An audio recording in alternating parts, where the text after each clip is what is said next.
Podshoh ham agar Xudoni eslamaydigan bo'lsa, Xudoni yodi podshohning xayolida bo'lmasa, zulm qilib qo'yadi.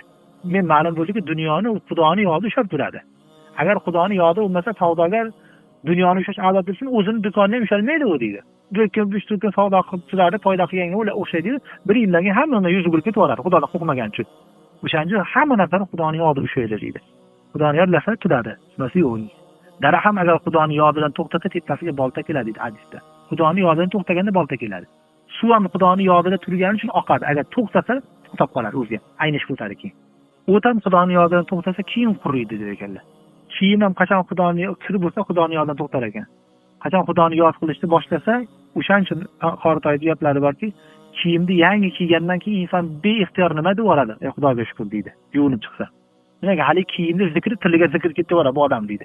Yuvilgan narsa tozalansa Xudoni zikrini qiladi deydi Janob Rasululloh. O'sha Xudoni zikrini qilish boshlagandan keyin badaniga kelib turganidan keyin inson tiliga ta'sir qiladi. O'shaning uchun ulug'lar o'zlarining muridlariga Xudoni zikr qilishga buyursa, o'tloqqa borib zikr qil, o't zikr qilarsang yordamchi bo'ladi der ekan. O'tlarga maysazorda o'tirib zikr qilsang, zikr qilar ekan yaxshi. Yo oqar suvda bo'yida zikr qilsang, zikr qilishga sanga oson bo'ladi, u ham zikr qiladi der ekan. Shu paytda bir gap aytganlar, mashinani ham e'tibor qilasanmi deydi. Bir yuvganingdan keyin o'zingni meravar, eski mashinang yangiga o'xshab qoladi deydi. Ham mashina ham hatto zikrni Xudoning zikrini qilgan va in min shay'in illa yusabbihu bihamdihi walakin la tafqahuna tasbihahum bi ghadati. Nima narsa ham bo'lsa hammasi meni yodim bilan yuradi.